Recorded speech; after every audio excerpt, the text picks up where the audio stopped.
the team's performance, and how much did that just showcase the performance across the whole of this campaign, really? I'm immensely proud of the players.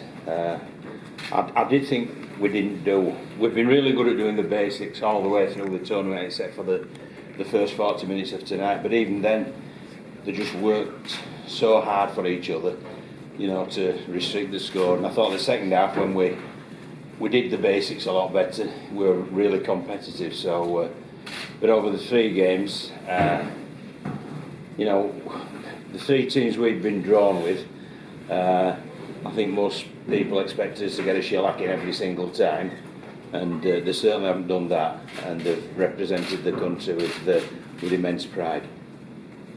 Were you worried in that first half, John, that you were going to undo the positives from the tournament? Yeah, there was a slight. Well, you don't think about the tournament as a whole. You're in the moment, and I was a little frustrated with our ball control, our discipline, and our end of sets. So I think I'm more concerned about that than worrying about what the overall picture was. But now that, you know, the game's over and you'll be able to sit down for 5 minutes, you can start reflecting on the tournament as a whole.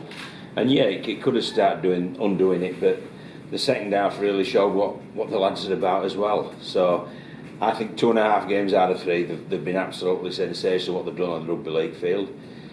The full month, how they've conducted themselves and applied themselves in training, they've been sensational. So you really can't ask for much more from them. So I'm immensely proud of them and really pleased with what they're offered now. And I think we've become everybody's second favourite team simply because of the endeavour and effort that we've put in. What's the next step for you and Wales in general?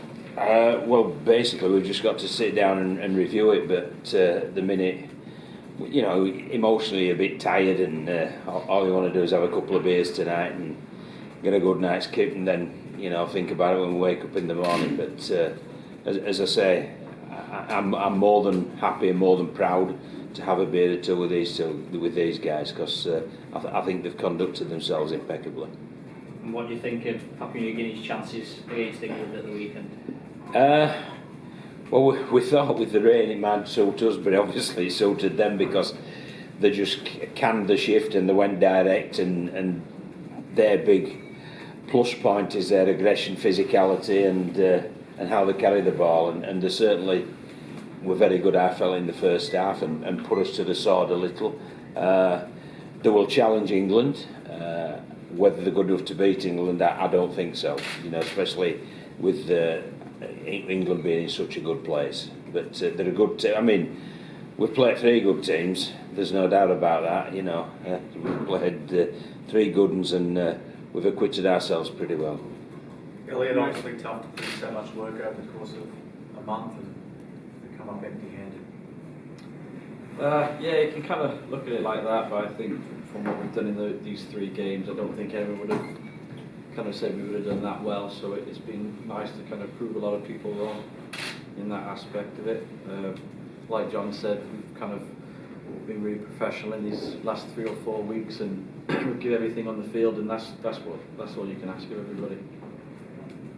Elliot, I think Rhys Williams said on the TV coverage that he dedicated his career to playing rugby league for Wales.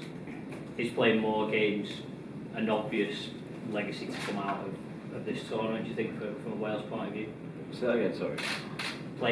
Rhys Williams said he dedicated his career to playing in the National Rugby League for Wales. Is that one of the things that must now happen after this tournament, that Wales plays more rugby league matches? Yeah, I think that can only be a good thing, to be honest. And there's been like a big handful of us that have always put our hands up for Wales. You know, at the back end of the season, we've always enjoyed coming together as a team. And we probably should have played a bit more over the 10-12 years that we've done. Me and Rhys have played. Like, it would have been nice to have played more. Yeah, it would be nice to just play a bit more.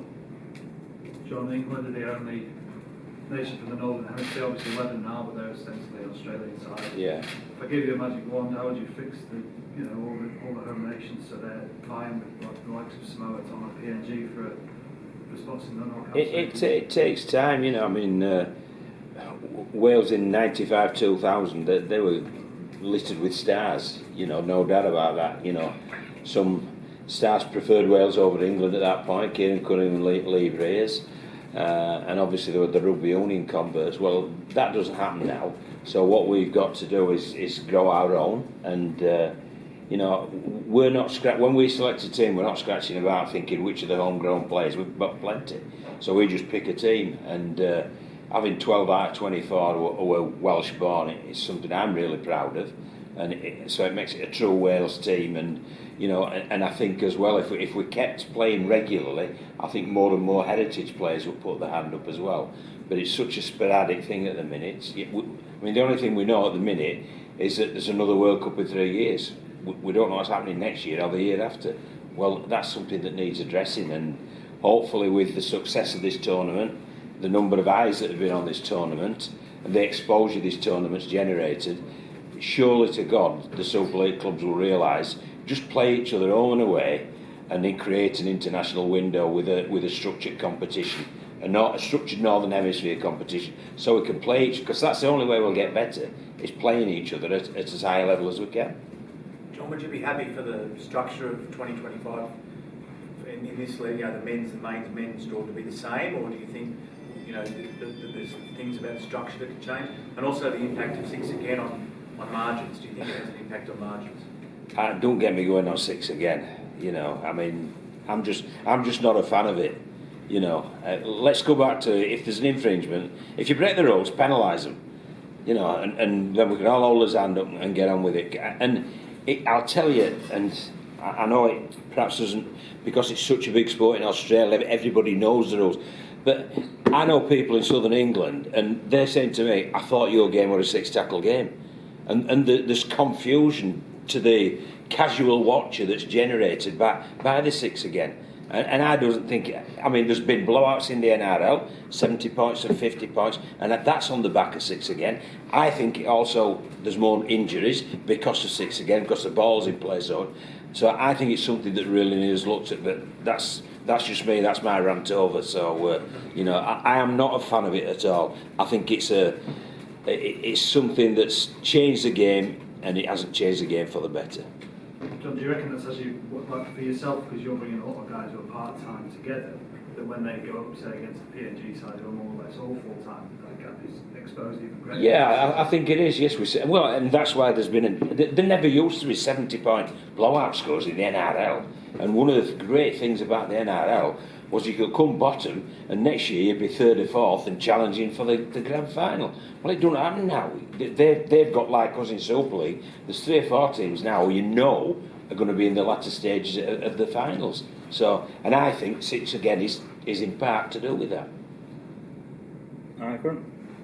Sorry about that, guys. Sorry. You touched on it. So Thanks for your help. Thank you for the rest of the tournament. Thanks, mate.